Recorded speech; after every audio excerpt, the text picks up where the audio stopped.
We're coming to you live from our Kokomlemle studio, streaming also live on DSTV channel 421, GoTV channel 144, and around the world at myjoyonline.com. The details now. Emerging eyewitness accounts and video records reveal live ammunition was fired into the crowd in the Techiman South shooting, which killed 2 people. Videos available to JoyNews show some military and police personnel firing directly into the crowd in the December 8 incident. Some eyewitnesses give horrifying accounts of how the joy of observing the collation of electoral results turned into mass shooting. The other firm's Erastus Saridonko spent days in Techiman speaking to eyewitnesses and collecting videos of the incident and has filed this report. Most parts of the Techiman South constituency were calm and peaceful on voting day.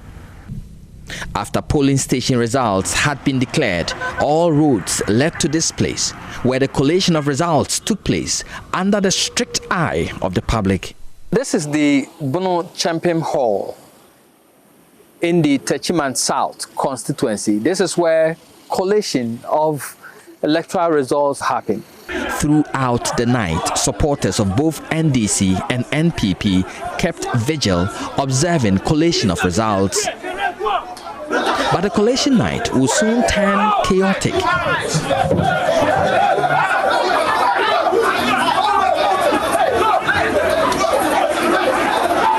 Security agents fired warning shots to maintain calm as supporters of both parties fought and destroyed ballot boxes containing results from some polling stations.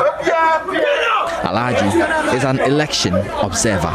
Late hour, somewhere around 11:30 going to 12, there was an allegation that some boxes were coming. And some team youth were here protesting that those boxes shouldn't go into the collation center. So all of a sudden, there was a struggle. Others were like the boxes would come in, others were like the boxes would not come between in. The NPP and NDC. Between the NPP and the supporters NDC. Who are outside. Supporters who were outside. So there was a struggle, there was a fight, and there was even a gunshot that night. Fired by who? By the police, just to scare the supporters.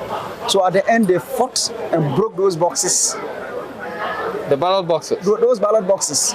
The papers were flying away everywhere.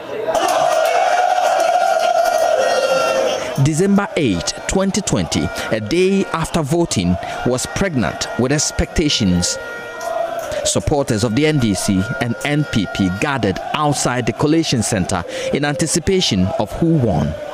The NDC supporters, their team inside the collation center was saying that they were not satisfied with those boxes or the results in those boxes. So it was like an argument back and forth, back and forth, back and forth until later in the evening when those results were added. NPP had 49,682, the parliamentary candidate, and the NDC parliamentary candidate had 49,205. And so immediately they shoot it out, the jubilation started. So the teaming youth of the NDC who were also standing here were angry. How comes? Because they know that they were trying to force in to the hall. So they were here? They were on the left here. They were standing here? Yes. In their numbers? In their numbers. And they wanted to force their way into this hall? Into the hall. And the NPP supporters too were also on the right. But the military and the police, they were in the middle, trying to protect the crowd not to move in. Some accounts say party supporters started pelting stones at the security personnel. Others also say the supporters were forcing their way into the collation hall. But what happened next will remain a black day in the political history of Techiman South. This video shows protest from the crowd. Then the shooting starts.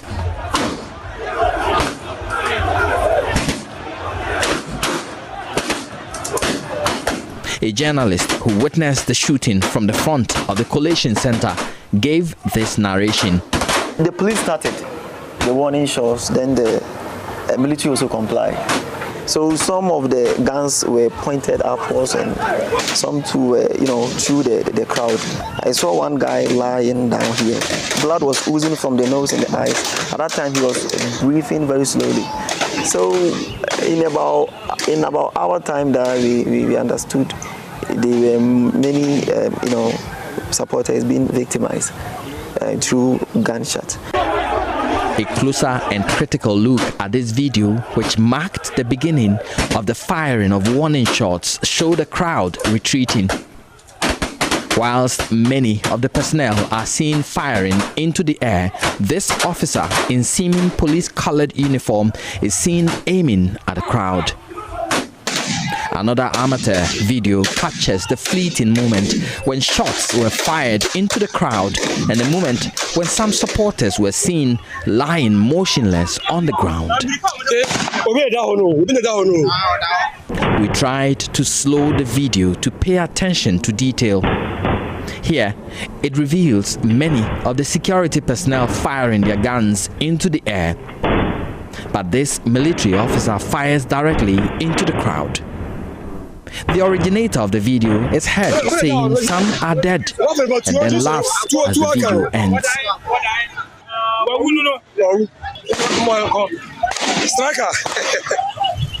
At this point, the crowd is stunned. Some are seen carrying the injured to safety. This woman seen here in the video helping lift a fallen supporter describes that moment. Ye kasi ebone patu mintimi njina menaso mintimi nya me ho hwe ntitama me kwa paja no odi to no yes ana msa koto me paja na mrente me beso no se maami mayenjo mayenso no mo eno mo paja na wawu. 18-year-old Abdullah Ayarik, an apprentice in the street lighting business, and Muhammad Tajuddin, 41, a father of 4, were killed. 9 others sustained various degrees of injuries. Reporting for Joy News, Erastus Asaredonko, Kumasi. Now, the General Secretary of the National Democratic Congress, the NDC, Johnson Esiedin Ketia, says calls by CSOs for the party to head to court for redress and embark on peaceful protests are well-intended but misdirected. Speaking on the probe with MFR Powell, he said the Peace Council's approach does not ensure lasting peace. Our elections have been compromised. There is an institution that does the elections. Nobody is talking to that institution. Do you know that for a fact? Oh, but at least the advice to us is public. If there is another advice to them, it should be public for us to also know. We haven't heard it. So the institution that has done work, and they themselves have come out to claim that, to make corrections about 5 occasions, which has never happened in this country before. And because of that, there are protests and other things. So if anybody means well, is looking for peace in this country, why are you calling on the person who is being beaten and he's crying? Then you say that his crying is disturbing the environment, and you are not worried about the person who is beating him. So I think that the atmosphere in this country is so intimidating that nobody wants to talk about anything. The NDC is being intimidated. Not NDC alone. Not NDC alone. Okay. Not NDC. The atmosphere is intimidating. Intimidating. The presidency. The president. This government has introduced intimidation as a means of governance. And so the media is intimidated, the chiefs are intimidated, pastors are intimidated. So either they refuse to speak or they sing the chorus of, sycophantic chorus. You see, those who are calling for, we want peace, let there be calm and so on, they are trying to use the method of appeasement to solve a problem. Appeasement does not guarantee durable peace. We have seen it all over the world. Look, when Germany started their expansionist policy, they overran Austria-Hungary and so on in the before the First World War. The whole world, Europe and everybody said, oh, if that is what they want, which will bring peace, let's allow them to take it. When they took it, it became a stepping stone for them to now call that come around the table and let us share Africa, and so that Germany, we can also get colonies. Then after that, they kept the expansion. It led to the First World War. So what are you expecting specifically from these bodies? So I'm saying that a peace, they should be calling for the right things to be done. And there are people who have called for the right things to be done in the past, and they were done. And they know what is right. Go to 2008, when the results were being collated. Afarijan was about to go in for announcement.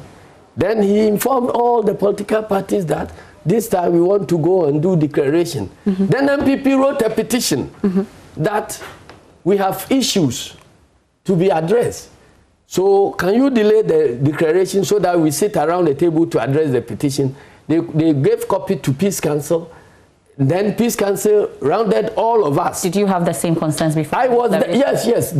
So we went and looked into their concerns. It was part of the process that led us to time. It was not any court that ordered us to go to time. Because we wanted solution, we wanted to follow our own laws, we wanted to follow our own procedures. So in the case of time... Because maybe you have not presented a good case to... Have you presented a good case to these bodies? We presented a petition to the chairperson of the Electoral Commission. She refused to even read the petition. Our messenger was there and said... Before the declaration. Before the declaration. They didn't listen. Did you petition the Peace Council and the rest? They came to your office and they were attacked. They were not attacked. The Peace Council came to your office. I was there. They were not attacked? They were not attacked. People came down to insult and intimidate them that they are not truthful. Is that not an attack? And please, if they are referring to your past conduct of the Peace Council, don't you know that the Peace Council is part of this problem? How are they part of the problem? When the things were starting, the Electoral Commission was doing the wrong things. Government was, governing party was attacking people in Ayawacho, West Wogon, and so on, and Peace Council came in. They condoned that, look, let's find peace, appeasement. When they allowed sleeping dogs to lie in Ayawaso, West Wogon. To seek peace. That is, seeking peace means seeking durable peace. Justice precedes peace. If you want any other artificial peace without justice, you are postponing the problem. They postponed Ayawaso West Wogon, it exploded in Techiman, and people died there. If they had spoken courageously to stop what happened in Ayawaso West Wogon, Techiman wouldn't have happened. But it appears if people are not speaking for the NDC, it means they are not courageous. How is that? I'm not saying they should speak for NDC. I have told you that this issue there is an attack on our sovereignty. It's not about NDC. Mr. Siedun Ketia has also called out government to channel its energies towards fixing what he says is a decaying structure of governance. Interestingly, we heard the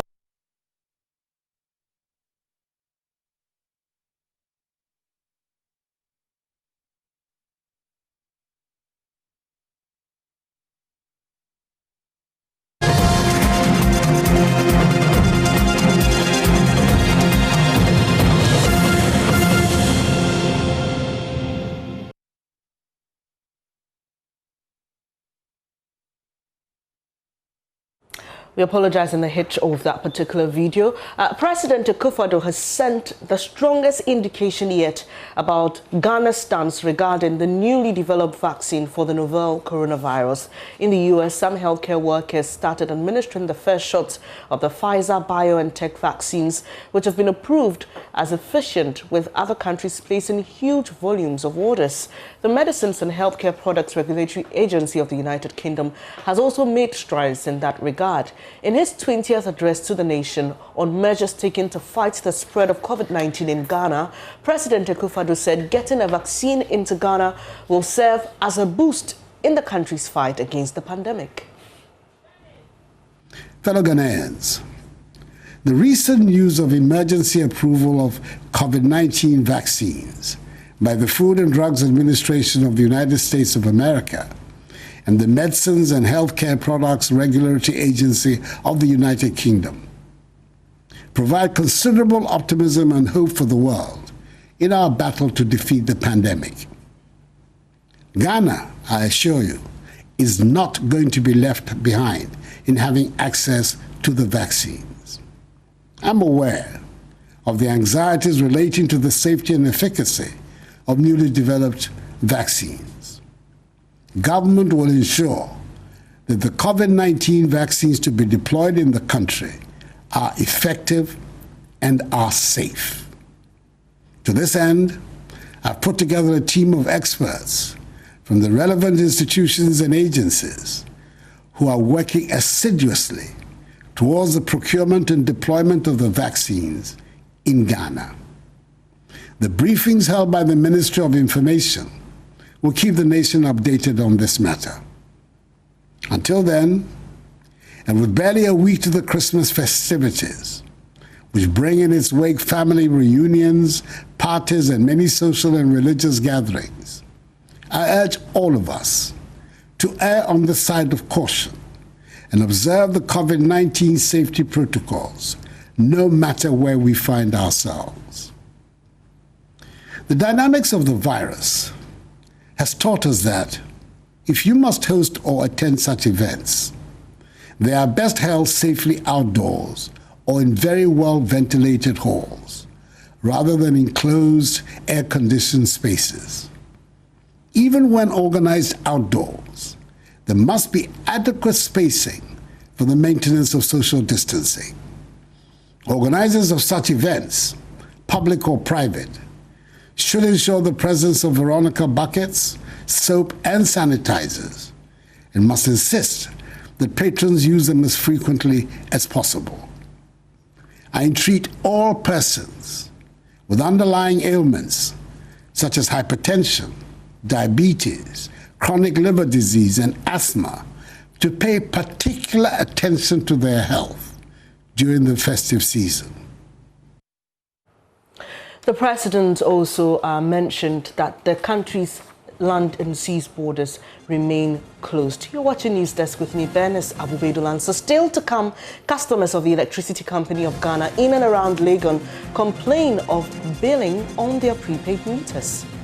I don't understand how we are owing prepaid when it's we always buy our lights. I'm really frustrated. I don't even know what to say. We've got details of that in a moment. To stay.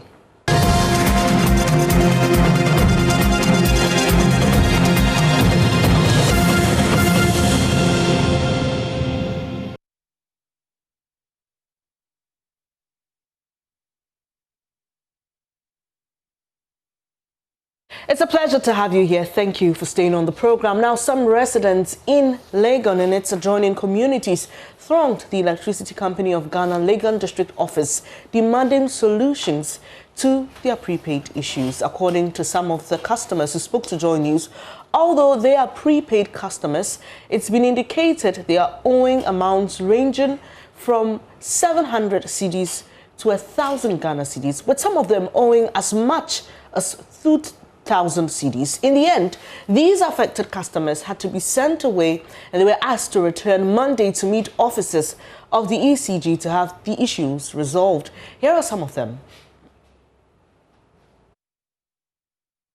Okay, so I came to buy prepaid, and then they are telling me that I'm owing 800 cedis. I don't understand. I don't get why I'm owing 800 cedis when I buy prepaid every time and I pay for it. I'm really confused. I don't know what is going on right now because I always buy prepaid. I pay. I buy the prepaid and I pay. So I don't get why I should come and buy prepaid today and I'm owing 800 cedis. 800 cedis. That is not a joke at all. It is not a joke at all. This is really becoming unbecoming. Now, almost every time that, well, per chance, I'm not able to recharge and my lights go out, almost always.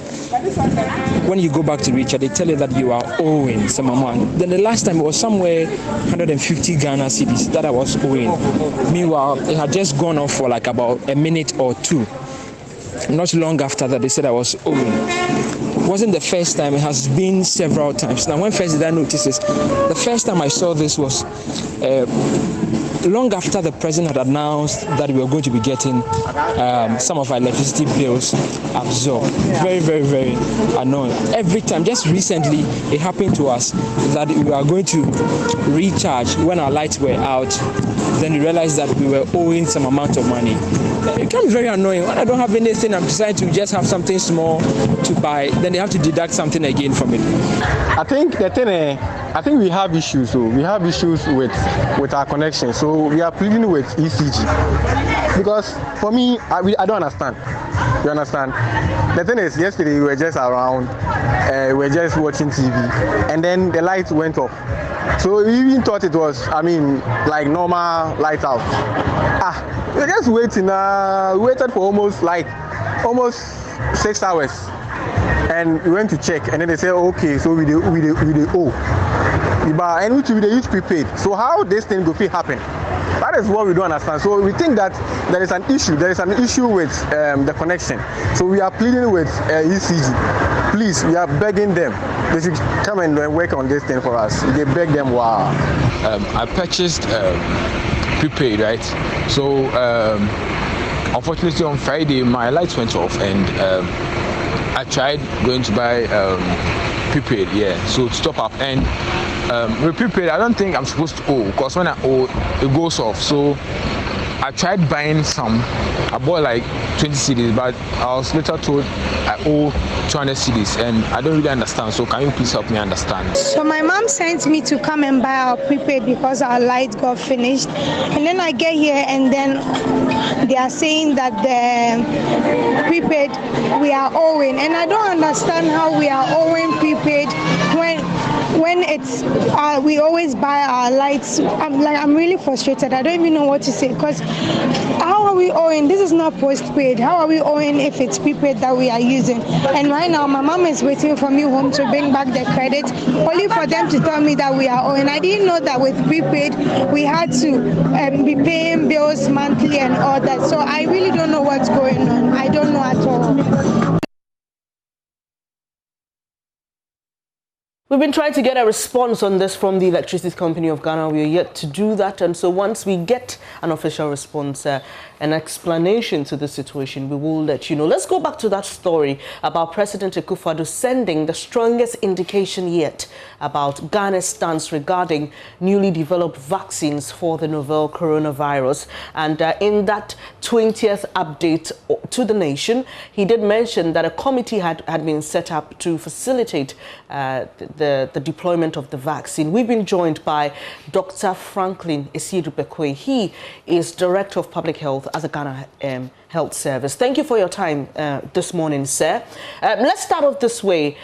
Where are we in the process to procure the vaccines, even before we talk about deployment? Okay, thank you very much.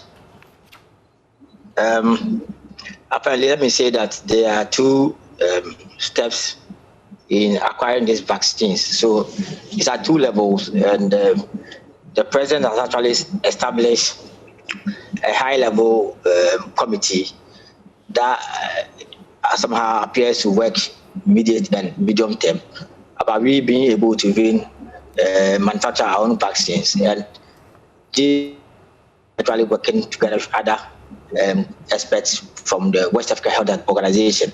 So it's a big committee looking at the capacity of West Africa regions, but they be able to produce their own vaccines. So that's the higher level one.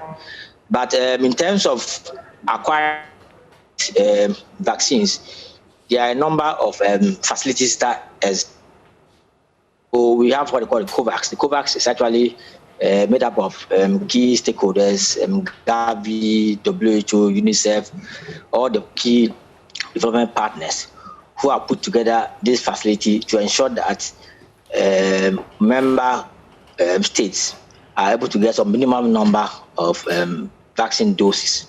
So that's the COVAX facility. Normally the COVAX, what it does is that it's able to give you vaccines to the tune of about 20% of your population. So for a country like Ghana, it means that facility will get us up to about 6 million. But there are other facilities that exist. So you have the Chinese facility, you have the Russian facilities, all being available for countries to access. So we have actually submitted our request for the COVAX facility. And that one, as I said, takes care of 20% of the population. So what you need to do is you have to ask yourself a few questions. Do you really need a vaccine? If you need a vaccine, what facility do you need to go for? And then you also ask yourself some questions. What are your target populations for the vaccination? So these are questions that the technical group has been answering. So clearly, for Ghana, we say yes, we need a vaccine, and then the facility we are looking at several options. So we are looking at the COVAX, as I talked to you about. We are looking at the Chinese and the Russia. All right. And then yes, hello? Yes, I can hear you, sir.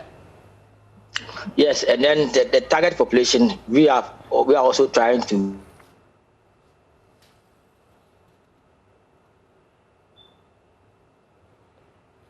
Too bad it appears we lost Dr. Franklin Esiedu-Bekwetha. Hopefully we can get him back shortly. But he was basically giving us details. Well, I understand he's back. All right, Doc, we lost you there. So have we been able to determine which target group will receive this first facility you talk about, the one that will cater for 20% of our population?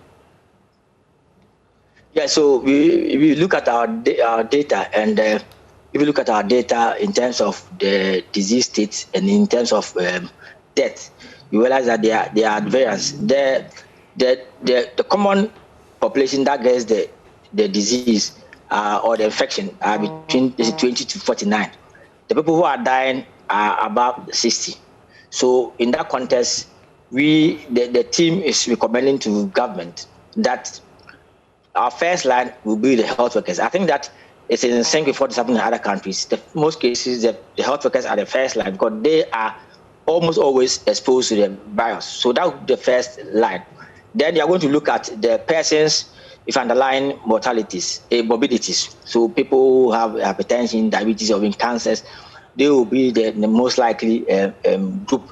And then you look at the aged, that's people more than 60 years. But then the whole perspective is that the whole population is at risk, and we will be doing it in terms of graduation. So that is the direction, and the minister the minister is here to fully approve it. But as I said, that is based on the COVAX facility, which is just for the 6 million people. The Russia and the Chinese facilities are there, so we can go in for more. But let me say that COVID is actually not common in children under 15. So assuming we are hard pressed, we'll go for about 15 years and not focus on under 14. That's assuming we are about hard pressed in terms of numbers. Just a bit of clarity here, Doc. We understand that the COVID vaccine is a double dose one.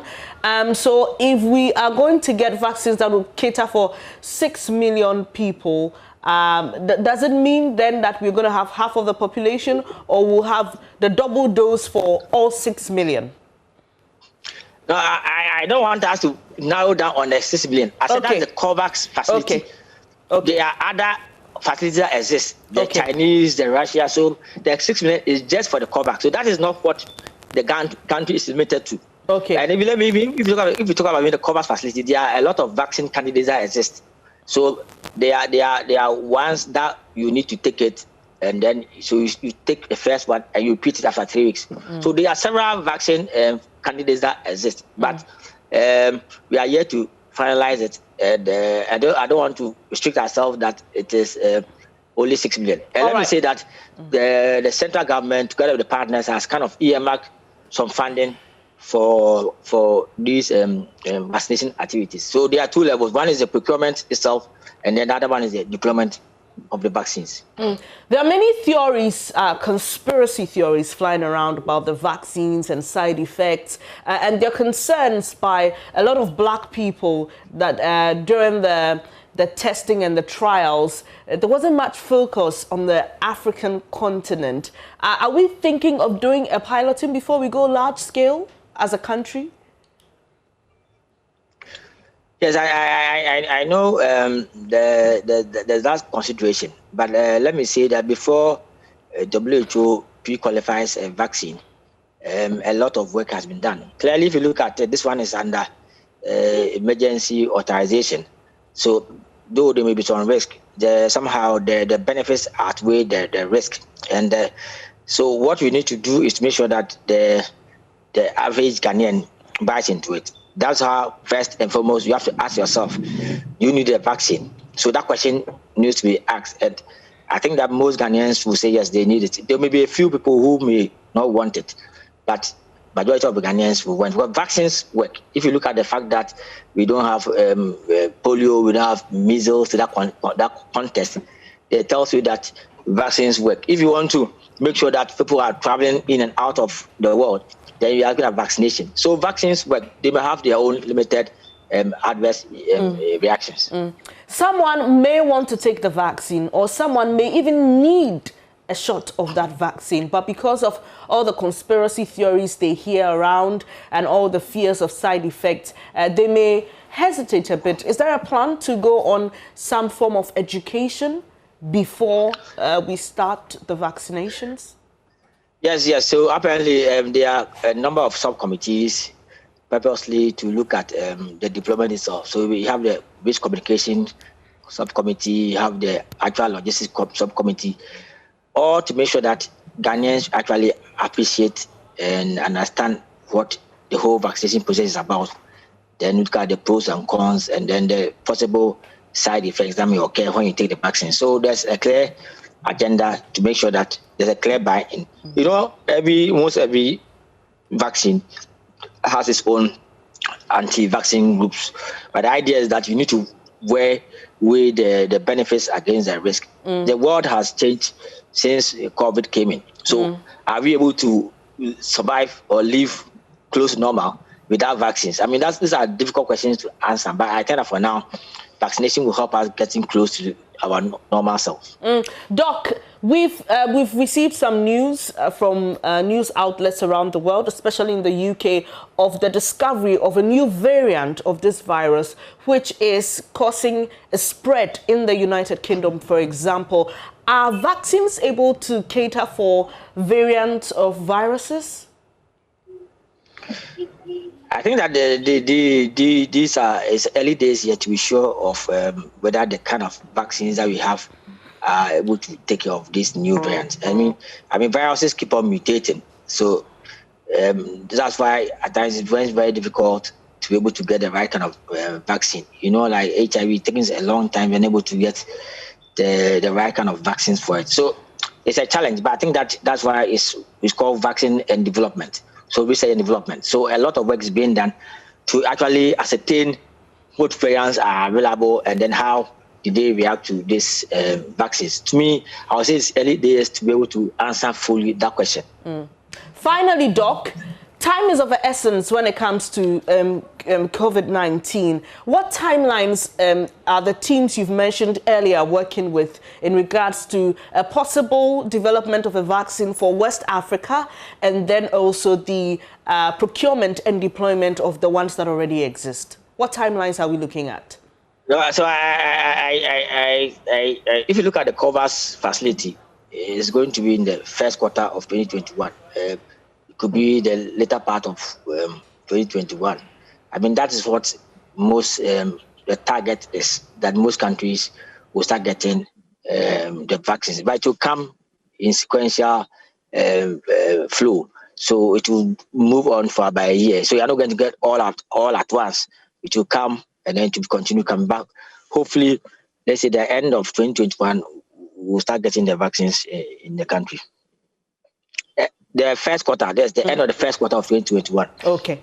I appreciate your time here. Dr. Franklin Esiedu-Bekoe is Director of Public Health at the Ghana Health Service, and he's just been giving us details of what the President said in his 20th update to the nation on the formation of a committee to help in the procurement and deployment of a COVID-19 vaccine. You're watching News Desk with me, Bernice Abubedu-Lansa. We've got more in a moment. Do stay. Hi there, it's time for business here on News Desk, and the Opportunities for Youth Employment program has been launched in the Ashanti region to enhance youth employment and curb irregular migration in Ghana. 5,000 young people are expected to be trained under the program to enhance their employability and entrepreneurial capacities. 6 districts in the Ashanti region identified as hotspots for irregular migration would benefit from the scheme. Mahmoud Mohammed Nuruddin has the details in this report. The goal is to improve the employability of beneficiaries, particularly women and returning migrants, by matching them with market opportunities. Gifty Kujo is the Skills Development Advisor at SNV Ghana. 4 years. We've done 1 year already, so we are left with 3 more years to go. It's been implemented in just 2 regions in Ghana, here in Ashanti region and then the Western region. And even within the regions, we have selected district that we are implementing the project in. It's a joint action implemented by us, SNV, and the United Nations Capital Development Fund. So in Ashanti here, we are looking at 6 districts. We are in Offenso, North and South. We are also here in Ejra. Out of the 5,000 people to be trained, SNV Ghana hopes to support 3,500 in setting up their businesses. Some beneficiaries spoke about how the initiative would transform their business ideas and improve their lives. I can say my confidence have been built, and then I have learned a whole lot of things. I've had a lot of business ideas whilst doing my internship that I'm hoping to explore after this internship. You know, after school I wanted to start my own business. I have the technical skills, but it was left with how to go about putting those skills into practice and making sure I benefit from it. I had the opportunity to learn a lot of things that were not given to us in school. The Opportunities for Youth Employment Program focuses on 3 special sectors: agriculture, renewable energy, water and sanitation. A report by Mohammed Nuruddin. Now, the Ghana National Tomato Traders and Transporters Association has declared its readiness to begin the implementation of a shift system for trading the produce in order to avoid glut and post-harvest losses. According to the association, it needs government support to ensure that all traders abide by the new system, which is set to begin next year. That's more in the following report. According to the traders, the unavailability of a regulation for trading tomatoes has caused a significant loss to farmers and other stakeholders in the value chain.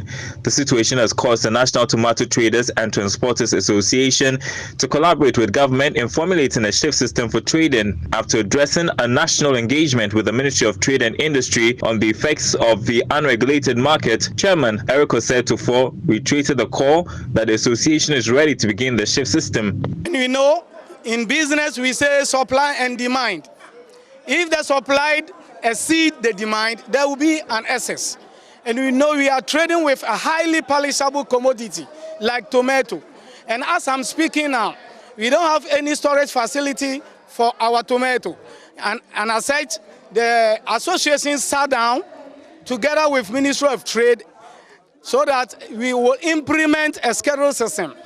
If 100 people are within one market, we should share them in such a way that for the week, everyone will go and then bring the tomato into his or her market. So this means we will move down to the border posts. All the borders that we've been using to cross to Burkina Faso to buy the tomato. We need to alert the border officials. After doing that, we will implement the system. Technical advisor on domestic trade at the Ministry of Trade and Industry, Intim Donko, believes a new move, when implemented, will help local farmers benefit from their produce. They can regulate the flow of tomato into the markets and thereby avoid gluts, spoilages, and also loss of capital. And this is what we are supporting them to implement, together with ministries, departments and agencies or relevant local authorities, so that we will make the schedule work and then we will have peace in the markets. The association will be engaging other stakeholders on the new policy to have a mutual understanding. That'll be all for business news.